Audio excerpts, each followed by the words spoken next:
Hello everyone, আসসালামু আলাইকুম। কেমন আছেন আপনারা সবাই? শুরু করছি একদম সাহারির সময় থেকে। আরাফার দিন আমরা সবাই রোজা রাখবো, এর জন্য সাহারি করেছি। আর এখানে সাহারির পরে নামাজ পড়ে ঘুমিয়ে পড়েছিলাম। ঘুম থেকে উঠে এখন যাচ্ছি স্টুডেন্টকে পড়াতে। আর এখন তো রাস্তায় সব জায়গায় শুধু গরু আর গরু। তো এই তো পড়ানো শেষ, এখন চলে যাব বাসায়। আর এই যে দেখুন, এই কয়েকদিন ধরে ওয়েদারের কোনো রকমের কোনো ঠিক ঠিকানা নেই। একটু আগে কীরকম একটা রোদ ছিল, আর এখন একদম বৃষ্টি শুরু হয়ে গেছে। বাসায় যাওয়ার পর আবার বৃষ্টি থেমে গিয়েছিল, আবার এরকম একটা সুন্দর রোদ উঠেছে।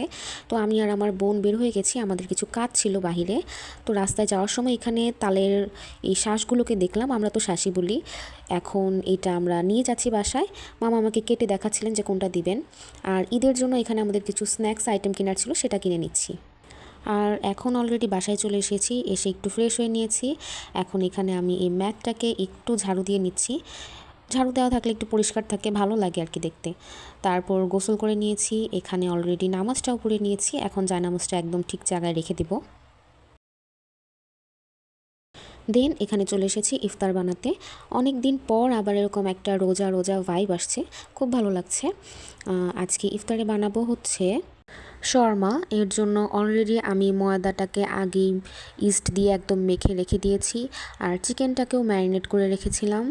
এখন এখানে পেঁয়াজটাকে একটু লাল লাল করে ভাজবো। পেঁয়াজ লাল করে ভাজা হয়ে গেছে, এখন এখানে দিয়ে দেব ম্যারিনেট করা চিকেনটা। চিকেনটা একদম নর্মাল অ্যাজ ইউজুয়াল আমরা যেরকম মশলাগুলো খাই সেগুলো দিয়ে আমি ম্যারিনেট করে রেখেছিলাম। এখন এটাকে দিয়ে ভালো মতন একটু নেড়ে ঢেকে রেখে দেবো। তো অলরেডি আমার চিকেনটা হয়ে এসেছে, এখানে আমি কিছু ক্যাপসিকাম দিয়ে নিচ্ছি। ক্যাপসিকামগুলো একটু পরে দিলেই ভালো হয়, নয়তো একদম বেশি গলে যায়। আমাদের আবার ক্যাপসিকাম একটু এভাবে খেতে পছন্দ। এই তো আমার শর্মার জন্য পুরটা রেডি হয়ে গেছে।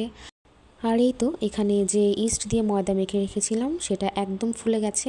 এখন ময়দাটাকে আরও একটু ভালোভাবে মাখিয়ে নেব ভিতরের বাতাসগুলোকে বের করার জন্য।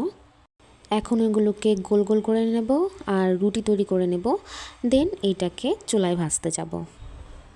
এই তো আমার ব্রেডটা একদম পারফেক্টলি ভাজা হয়ে গেছে। এখন এই পাশে এই শসা আর গাজরের সাথে মেয়োনিজটাকে ভালো করে মিক্স করে নেব। দেন যেই ব্রেডটাকে তৈরি করে রেখেছিলাম সেটার উপরে টমেটো সসটাকে স্প্রেড করে দেব। তারপর শসা আর গাজরের সাথে যে মেয়োনিজটা মিক্স করে রেখেছিলাম সেটাকে একটু সুন্দরভাবে এখানে সাজিয়ে নেব। অ্যান্ড রান্না করা চিকেনটাকে এখানে দিয়ে নেব, তারপরে এটাকে একটু র্যাপ করে নেব। অ্যান্ড এই তো আমাদের শর্মা রেডি। দেন শর্মার সাথে এখানে আরও ইফতারে ছিল কুমড়ো বেসন দিয়ে ভাজা, এটাকে কি বলে জানি না। দেন এখানে ছিল ফ্রেঞ্চ ফ্রাই, পেয়ারা অ্যান্ড খেজুর, আর শরবত তো অবভিয়াসলি মাস্ট নিড। ইফতার করার পর এখানে আমি কিছু ডাবলি সিদ্ধ করে রেখেছিলাম চটপটির জন্য, সেটাকে একটা বক্সে ভরে নিচ্ছি। বিকজ যেহেতু পরের দিন ঈদ, আমরা বাড়িতে যাব, তাই রেডি করে নিয়েছি। আর বাকি যে মশলা মিক্স করাটা বা পেঁয়াজ দেওয়াটা এগুলো আমরা বাড়ি যেয়ে করব। আর এই পাশে এই তো চটপটির জন্য টকটাও রেডি করে নিচ্ছি। টকের মধ্যে একটুখানি লেবুর রস দিলে ফ্লেভারটা খুব সুন্দর হয়, তাই দেওয়া। এই তো টকটাকে এখন একটা বোতলে ভরে নিয়েছি। আর এই বক্সটাতে কিছু ছোলা ভুনা করে নিয়েছি, এটাও নিয়ে যাব বাড়িতে। তো আজকের ভিডিওটা এই পর্যন্তই, দেখা হবে আবার অন্য কোনো ভিডিওতে। আল্লাহ হাফেজ, আসসালামু আলাইকুম।